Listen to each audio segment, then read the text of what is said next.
बिस्मिल्लाहिर्रहमानिर्रहीम। अस्सलाम वालेकुम। आज हम स्टडी करेंगे एटॉमिक रेडियस को। हम सिंपली कह सकते हैं कि न्यूक्लियस और वैलेंस शेल के दरमियान जो फासला होगा, जो डिस्टेंस होगा, ये रेडियस कहलाएगा। इसको हम आर से ज़ाहिर कर सकते हैं। अगर बोहर मॉडल 100% दुरुस्त होता तो ये डेफिनेशन भी दुरुस्त होती, मगर हमारा मॉडर्न नॉलेज कहता है कि इलेक्ट्रॉन जो हैं वो वेवी पाथ में मूव करते हैं और ये एग्जैक्ट सर्कुलर नहीं होते। लिहाजा अगर इलेक्ट्रॉन किसी वक्त यहाँ है वैलेंस शेल में तो न्यूक्लियस से करीब होगा और इस जगह है तो दूर होगा, मगर इसके साथ साथ कभी इलेक्ट्रॉन यहाँ भी होगा, इधर भी होगा, डिफरेंट प्लेसेस पे होगा, तो न्यूक्लियस से करीब भी होगा, दूर भी होगा। इस तरीके से इसका डिस्टेंस बदलता रहेगा। लिहाजा जो हमारी टेक्स्ट बुक की डेफिनेशन है वो है the average distance between nucleus and valence shell of the atom. Atom के न्यूक्लियस और वैलेंस शेल के दरमियान औसत फासला, यानी इस डिस्टेंस को, इसको मालूम कर लें और जितने डिस्टेंसेस मालूम किए हैं और उस डिजिट पे उसको डिवाइड कर दें। इस तरीके से एवरेज डिस्टेंस हमें मालूम हो जाएगा। तो एवरेज की जो बात थी वो मैंने यहाँ पे आपको समझा दी। एग्जाम्पल्स। सोडियम एक एलिमेंट है और इसके एक एटम का जो रेडियस होता है वो होता है 186 और क्लोरीन एलिमेंट के एटम का रेडियस होता है 99।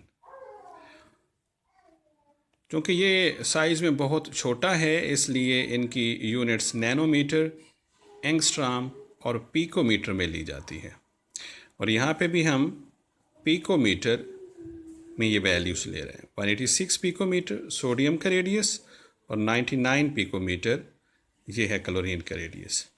और इतना हमारे ऑलरेडी नॉलेज में है कि 1 नैनोमीटर अगर हो तो वो 10⁻⁹ मीटर के बराबर होता है और एक एंगस्ट्रॉम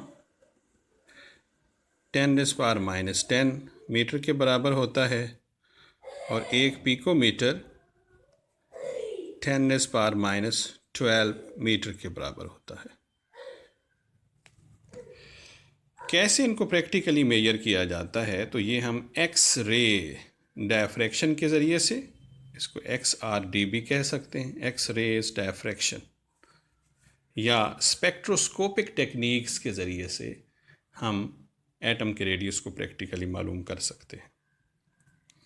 एक बात यहाँ याद रखने वाली है कि एटॉमिक रेडियाई को हम डिटरमिन तो करते हैं मगर इनको प्रेसिसली डिटरमिन करना मुमकिन नहीं, दुरुस्त मालूम करना मुमकिन नहीं। इसकी 2 रीज़न्स हैं। अक्सर व बेशतर ये क्वेश्चन शॉर्ट क्वेश्चन के तौर पर पूछा जाता है। एक तो एटम की बाउंड्रीज शार्प नहीं होती, यानी वाज़े नहीं होती। अगर ये न्यूक्लियस है तो किसी जगह पे हम ये नहीं कह सकते कि फ़लाँ जगह पे न्यूक्लियस की फ़ोर्स ऑफ अट्रैक्शन यहाँ पे है और यहाँ से आगे फ़ोर्स ऑफ अट्रैक्शन अप्लाई नहीं हो रही। जहाँ अप्लाई नहीं हो रही होगी वहाँ न्यूक्लियस में उस जगह इलेक्ट्रॉन नहीं पाया जा सकता। लेकिन न्यूक्लियस से काफ़ी दूर तक भी फ़ोर्स ऑफ अट्रैक्शन होती ज़रूर है, चाहे वो कम होती जाए। इसलिए चूँकि इसकी शार्प बाउंड्रीज़ नहीं हैं लिहाजा इनके एटॉमिक रेडियाई को, रेडियस की जमा रेडियाई, इनको प्रेसिसली डिटरमिन करना भी तकरीबन नामुमकिन है। दूसरी बात, इलेक्ट्रॉनिक प्रोबेबिलिटी डिस्ट्रीब्यूशन जो है ये नेबरिंग एटम्स की वजह से डिस्टर्ब होती है।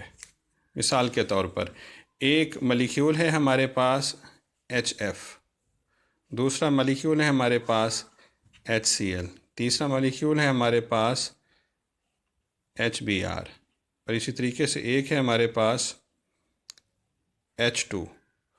तो इन तमाम मॉलिक्यूल्स में जो हाइड्रोजन का रेडियस है वो सब के अंदर थोड़ा बहुत डिफरेंट होगा और इसके डिफरेंट होने का सबब इसके साथ मॉलिक्यूल में मौजूद जो दूसरा एटम है वो इस पे असरअंदाज होता है, स्पेशली उसकी इलेक्ट्रोनेगेटिविटी। इलेक्ट्रोनेगेटिविटी को हम आगे चल के डिटेल से पढ़ेंगे।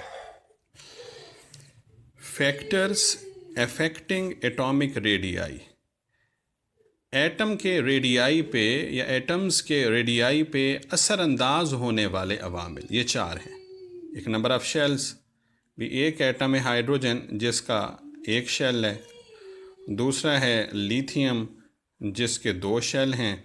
तो लिथियम का साइज़ हाइड्रोजन से बड़ा है, उसका सबब क्या है? इसमें शेल ज़्यादा हैं। जो जो हम टॉप टू बॉटम आएंगे पीरियाडिक टेबल में, तो एक एक शेल बढ़ता जाता है। हाइड्रोजन में 1 शेल, लिथियम में 2, सोडियम में 3, पोटाशियम में 4, रूबीडियम में 5, सीजियम में 6 और फ्रांसियम में 7। जो जो शेल्स बढ़ेंगे तो टॉप टू बॉटम इनका जो एटॉमिक रेडियाई है या साइज़ है वो भी बढ़ता जाएगा। न्यूक्लियर चार्ज जिसको हम जी से ज़ाहिर करते हैं, बेसिकली ये न्यूक्लियस के अंदर मौजूद चार्ज है। इसमें तो 2 चीज़ें होती हैं मेनली फंडामेंटल पार्टिकल्स में से, एक प्रोटॉन और न्यूट्रॉन। न्यूट्रॉन पे तो कोई चार्ज नहीं होता, लिहाजा ये लामहला तौर पर मुकम्मल तौर पे प्रोटॉन्स की तादाद पे डिपेंड करेगा। ये हम फैक्टर उस वक्त अप्लाई करते हैं जब शेल्स चेंज ना हो रहे हों, क्योंकि शेल्स एक मेन फैक्टर है और उसकी मौजूदगी में ये ज़्यादा कारगर नहीं होता। मिसाल के तौर पर जब हम किसी भी पीरियाडिक टेबल के किसी भी पीरियड में मूव करते हैं लेफ़्ट टू राइट, जैसे लिथियम है, beryllium, boron, carbon, nitrogen, oxygen, fluorine, neon, तो ये दूसरा पीरियड है।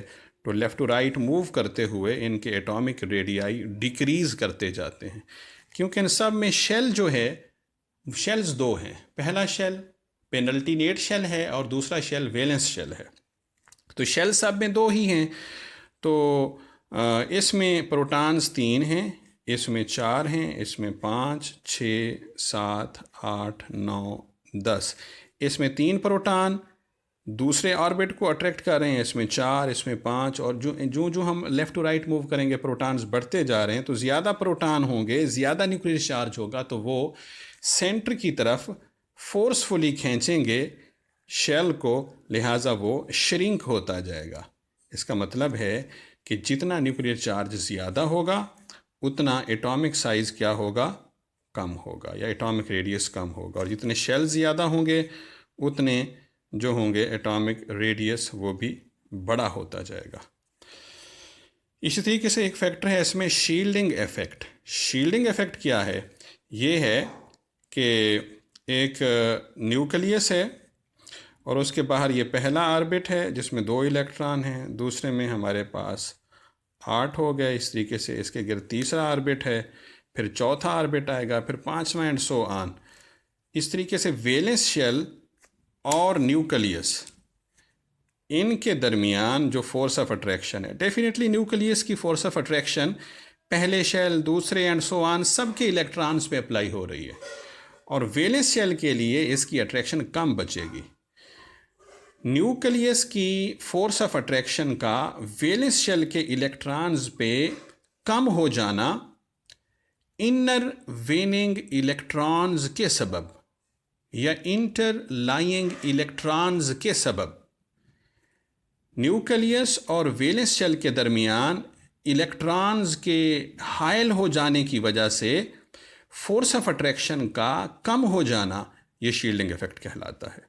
जब हम कहेंगे कि शील्डिंग इफ़ेक्ट ज़्यादा है तो इसका मतलब है न्यूक्लियस और वैलेंस शेल के दरमियान बहुत सारे इलेक्ट्रॉन फोर्स ऑफ अट्रैक्शन यानी सेंट्रीपिटल फोर्स को, कूलम फोर्स को शील्ड कर रहे हैं।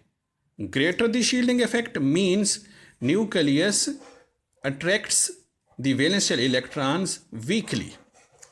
तो इसका मतलब है जब इनको वीकली अट्रैक्ट करेगा तो ये तो चाहते हैं हम मूव करते हुए टेंजेंट बना के इससे बाहर निकल जाएं, गोया इनका जो ऑर्बिट है वो थोड़ा सा एक्सपेंड कर जाएगा।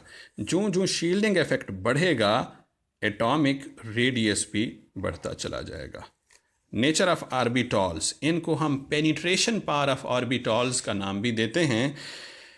इसमें अगर एक ही शेल हो तो उसमें एस सब शेल ज़्यादा पेनिट्रेटेड होता है पी से, वो ज़्यादा होता है डी से, और वो ज़्यादा होता है एफ से। इसको मैं रिपीट कर दूं, अगर ये चारों ऑर्बिटॉल्स या चारों सब शेल्स एक ही शेल से बिलोंग करते हों तो फॉर एग्जांपल ये चौथे शेल के हैं, तो 4s जो होगा वो न्यूक्लियस के करीब होगा 4p की बनिस्बत, और 4p सब शेल ज़्यादा करीब होगा न्यूक्लियस के 4d की बनिस्बत, और 4d ज़्यादा करीब होगा 4f की बनिस्बत। तो ये भी हमने देखना होता है कि वैलेंस शेल के इलेक्ट्रॉन किस सब शेल में हैं या उस सब शेल के किस ऑर्बिटल में हैं।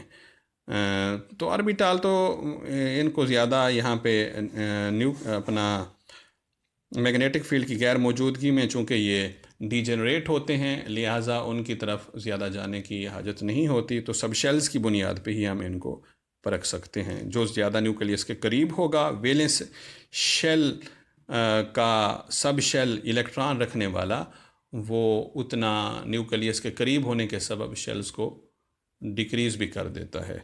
मसलन अगर इलेक्ट्रॉन है आखिरी इलेक्ट्रॉन 4p में है तो वो एटॉमिक साइज़ छोटा होगा, और अगर वैलेंस शेल का, या ऐसा समझें कि आखिरी इलेक्ट्रॉन जो है वो 4d में है तो उस एटम का साइज़ बड़ा होगा, और अगर आखिरी इलेक्ट्रॉन 4f में है तो उस एटम का साइज़ मज़ीद बड़ा होगा।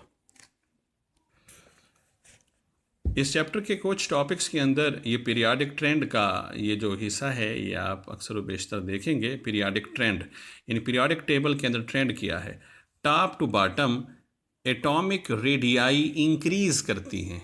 क्यों इंक्रीज़ करती हैं? एक तो शेल्स की तादाद बढ़ती जाती है जैसा कि अभी हमने देखा, और दूसरा शील्डिंग इफेक्ट भी बढ़ता है, यानी न्यूक्लियस की वैलेंस शेल के इलेक्ट्रॉन पे ग्रिप ढीली पड़ती जाती है, क्योंकि न्यूक्लियस और वैलेंस शेल के इलेक्ट्रॉन्स के दरमियान और बहुत सारे इलेक्ट्रॉन हायल हो जाते हैं। ये दो असबाब हैं top to bottom atomic radii के बढ़ने के, और सबसे जो डोमिनेंट फैक्टर है वो ये है। और लेफ़्ट टू राइट मूव करें तो इस पीरियड के अंदर, किसी भी पीरियड के अंदर शेल्स की तादाद तो नहीं बढ़ती, एटॉमिक रेडियस डिक्रीज़ करता है न्यूक्लियर चार्ज के बढ़ने के सबब। ओके जी, अल्लाह हाफिज़।